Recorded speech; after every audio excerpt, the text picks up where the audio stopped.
Donc première chose à faire, enlever cette plaque-ci. Donc moi c'est du 6 pans de taille 4. Je crois qu'à l'origine c'est du torx. Et comme quand j'ai acheté la voiture, il n'y avait aucune vis identique. J'ai tout changé pour homogénéiser le tout.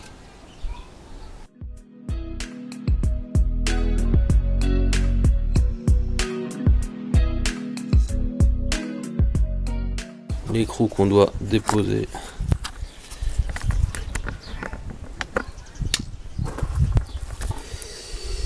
Il est ici.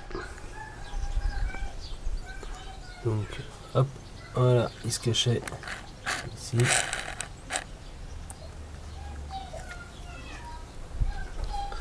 Donc si je ne dis pas de bêtises, ça doit être du 10, enfin du 10 en taille de clé.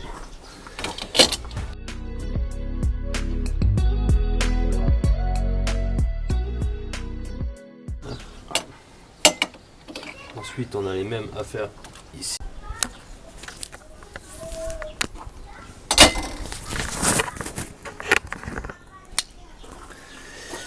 Voilà, donc ici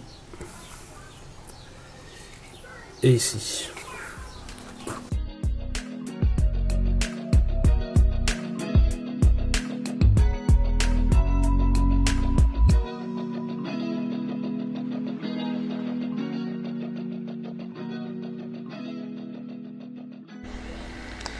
Ensuite, donc il faut débrancher les différentes connectiques qui nous empêchent de bouger tout le faisceau. Donc hop, on appuie ici, ça permet de déverrouiller un peu ici. Hop, ici pareil, tac. Et ensuite on essaye d'attraper derrière. J'essaie de faire la mise au point. Voilà. Ici là on peut y passer les doigts. Donc on tire vers le haut. Ça soulage un peu le mécanisme assez fragile qui est ici puisque tout est en plastique. Donc on tire sur les côtés derrière, hop, ça permet de débrancher celui-ci. Ensuite ici, hop, et notre connectique, ici également. Hop. Qu'est-ce qu'il nous manque encore? Il nous manque celui-ci. Voilà. Ensuite, donc on a ici la connectique du débitmètre à débrancher. Voilà. Le régulateur de pression de turbo. Hop. Ici. Voilà. Ensuite, il nous faut faire passer donc ça, les têtes, les connecteurs de ce côté-là. Voilà.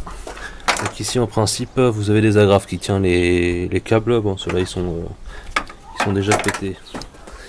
Et ensuite, on a encore ici. Tac, tac, tac, tac, tac. Donc on a ça. Là, là, donc lui, il faut le passer en dessous.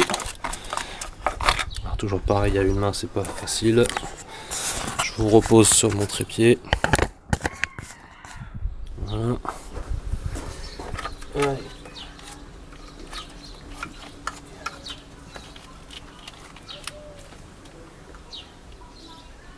Ah oui, j'avais oublié celui-ci.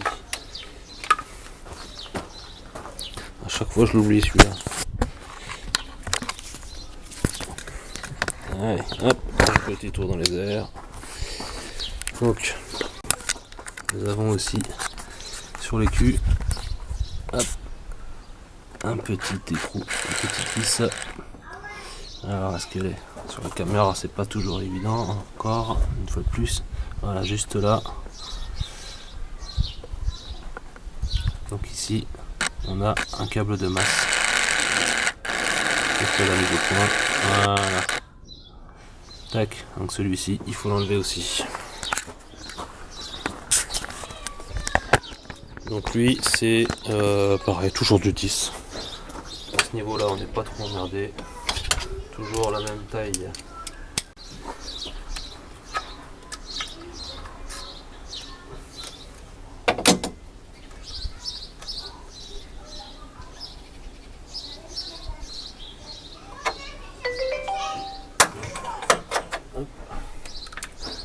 ça tombe, je préviens avec les manches juste à côté.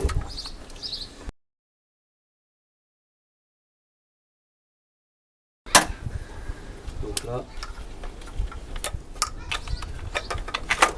on va libérer tout le faisceau. Hop.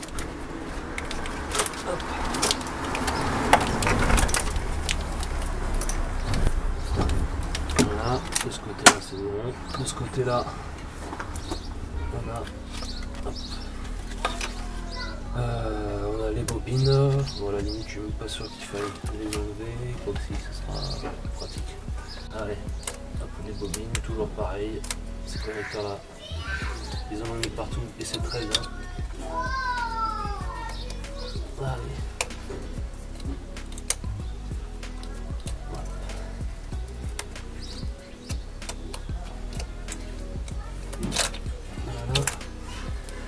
Ensuite, le boîtier d'ionisation.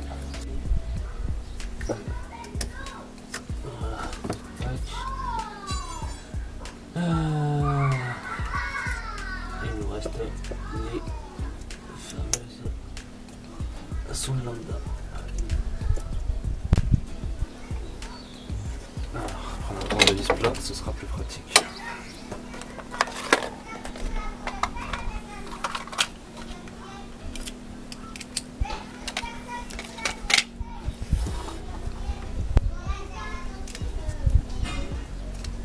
Voilà, c'est beaucoup plus.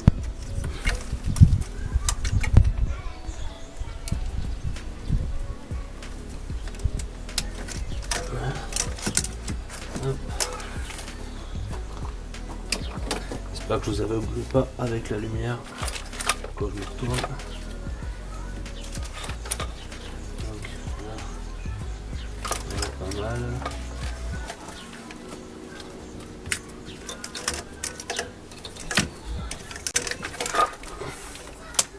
Voilà, donc on essaie d'y aller quand même délicatement. C'est un faisceau qui a un peu d'âge quand même, donc il est un peu fragile. Voilà, donc là on a plus d'accès. En plus je vous ai mis dans le flou depuis tout à l'heure. C'est pas cool, désolé. Allez, tac. Voilà.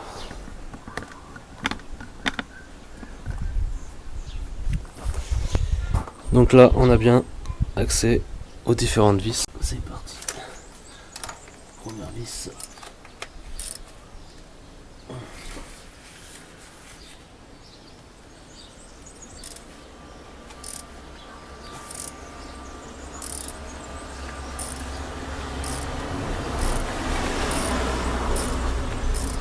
J'ai déjà eu un souci avec cette vis là. Il a fallu que je retaraude le trou. Et changer la vis aussi. L'accès est tellement merdique. Encore, je sais même plus si c'est celui-là ou l'autre.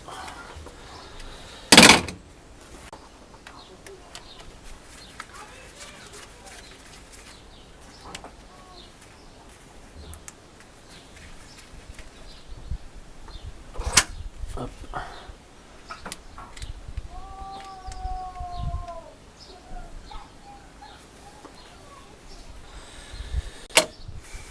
Vraiment, je pense que les ingés là, ils auraient pu faire un poil mieux. Un poil moins casse-pied. Bon. C'est pas eux qui font, donc ils s'en tapent. C'est dommage, à 1 mm près, on n'avait pas tout ça à faire.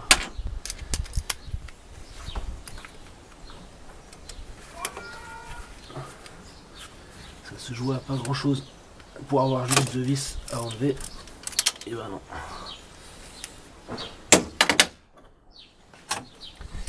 Tac.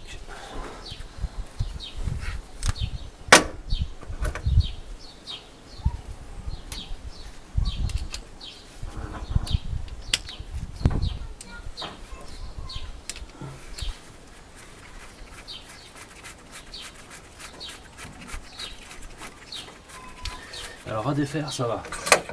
Le plus casse-pied, c'est à remettre.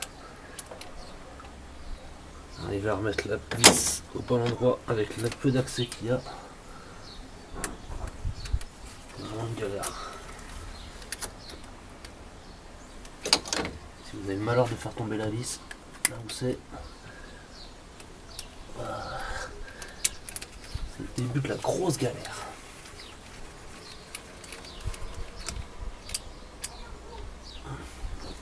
En plus moi bon bah je travaille dehors sur des graviers, c'est pas non plus l'idéal quand on fait tomber un truc après. Clé de 10, j'ai laissé là rien. Donc clé à pipe de 10 ou de longue de 10.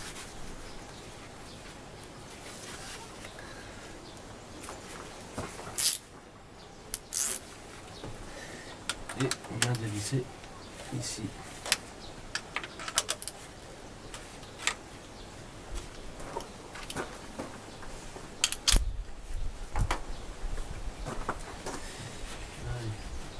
On ne dévisse pas complètement parce que j'ai un peu oublié quelque chose. Donc on va revisser. J'ai oublié de débrancher les deux tuyaux ici.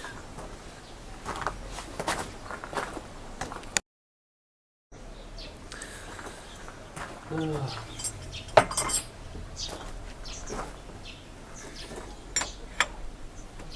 Hop, 24.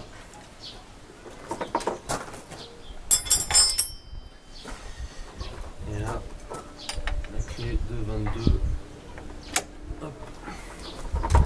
Je suis pas sûr que ce soit du 24 et du 22, il y a un petit peu de jeu quand même dans les clés. C'est peut-être un pas une taille à la con en pouces. Mais bon, le 24 et le 22, ça passe.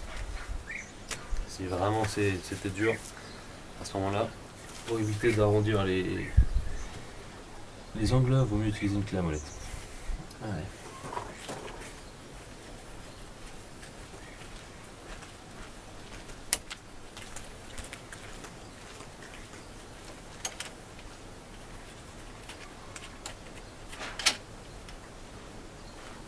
Alors, on tire doucement.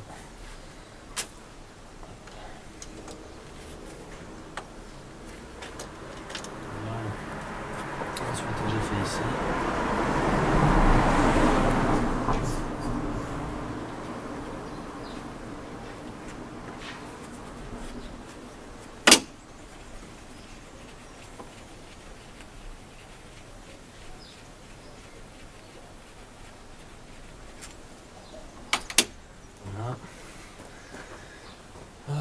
J'ai oublié une chose importante, c'est de mettre un chiffon sur l'écu pour éviter d'abîmer l'épine ou de foutre du carburant dedans.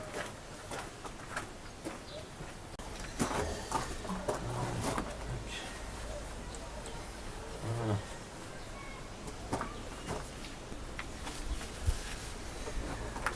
Donc c'est là que la petite partie de plaisir se prépare, c'est de sortir la rampe. Donc la rampe en fait il y a ça qui nous gêne, la durée de LDR. Donc là on tire dessus. Hop.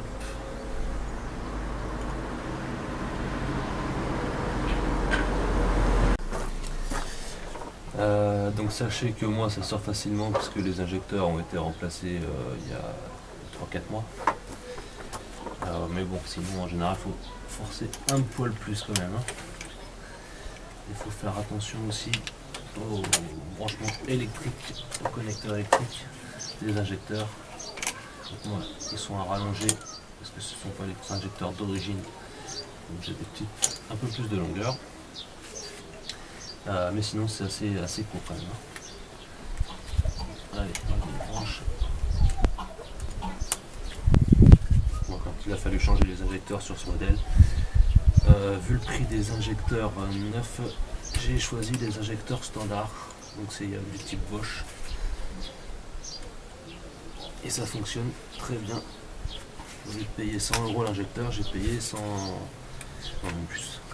Je crois que c'est 200 balles l'injecteur d'origine, neuf.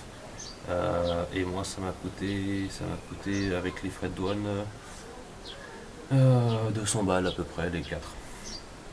Il a commandé aux États-Unis. Voilà, j'ai eu la mauvaise surprise d'avoir des frais de douane. Allez, je vais poser ça à un endroit propre de préférence. Et puis je vais reprendre le chiffon. Voilà. Je vais emmener ça sur l'établi. Je reviens rapidement avec un autre chiffon pour boucher les trous.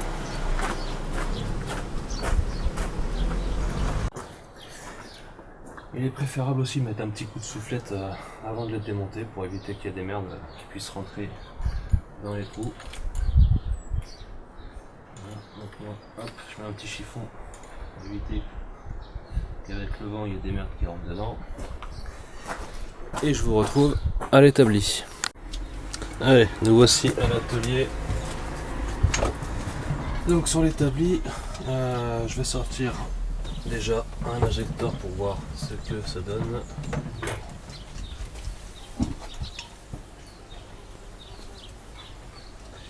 Donc je peux pas filmer avec beaucoup de précision, hein, approcher la caméra, je suis pas équipé pour, hein, je le rappelle. Mais bon, ça vous donne déjà une petite idée de ce qu'on fait et du travail qui vous attend si vous souhaitez effectuer cette intervention.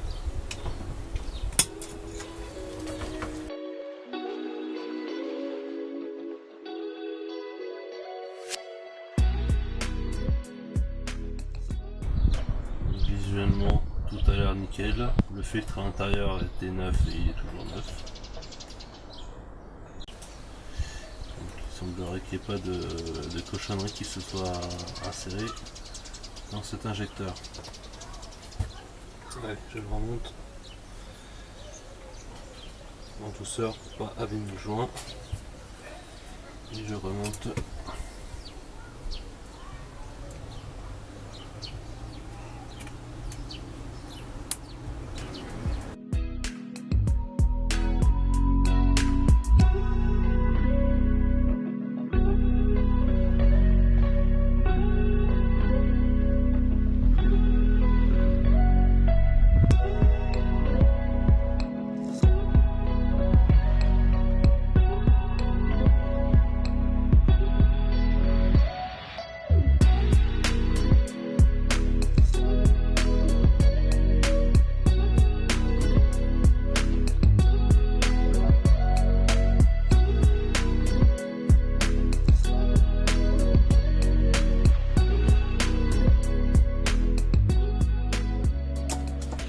Pas le reste, hein, parce qu'il n'y a pas de raison qu'une particule réussisse à traverser le filtre pour aller se loger sur le nez d'injection sans laisser aucune trace sur le filtre. J'y crois pas trop, donc je pense pas que mon problème vienne de là, tout simplement. Bon, il manque un petit bout de la vidéo, là où je remets la rampe en place. J'ai tout simplement oublié de rallumer la caméra, donc excusez-moi, mais bon, grosso modo c'est la même chose que pour le démontage, en sens inverse et avec un peu plus de galère parce que bon, on a toujours cette durite qui casse les pieds.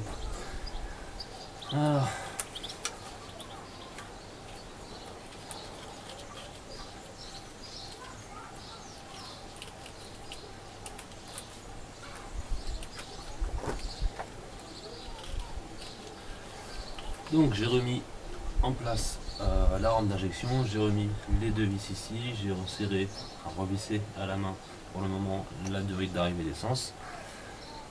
Je vais serrer la rampe.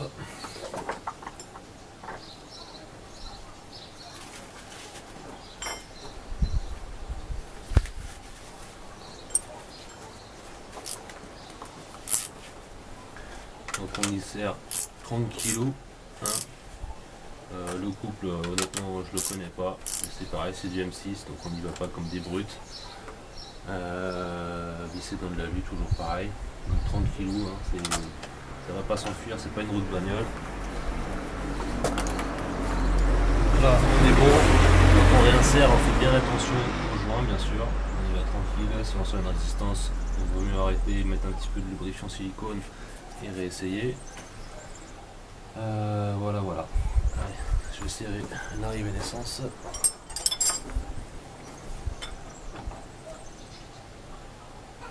Voilà. Donc là, on est bon. La rampe de retour, je ne la branche pas encore parce que je voudrais faire un test pour voir si la pompe fonctionne, si la pompe débite suffisamment. Voir avec le régulateur comment ça se passe, s'il y a bien un retour d'essence qui indique que la pression est suffisante. Allez, je rebranche la petite durite de dépression. Voilà. Oui, bon, pour le moment je le remets comme ça sans le visser. Je vais pouvoir rebrancher toute la connectique, tout le faisceau électrique. Je vérifie encore une fois que j'ai rien oublié. Ouais.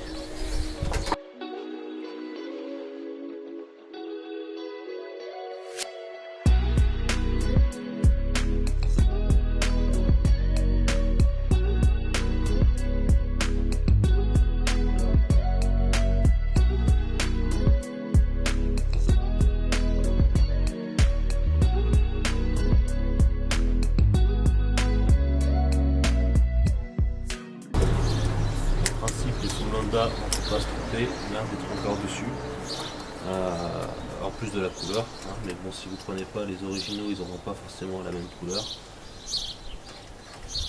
Donc, mais bon, il y a les trompeurs, on ne peut pas se tromper, ça ne rentre pas tout simplement.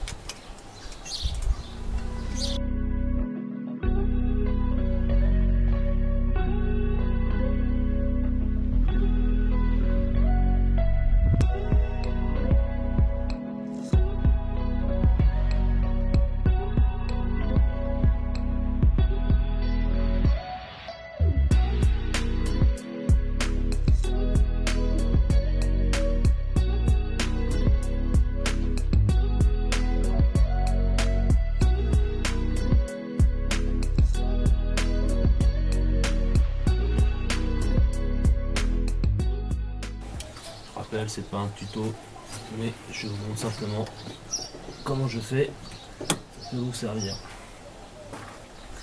On va pas faire les mêmes conneries quand je fais des conneries.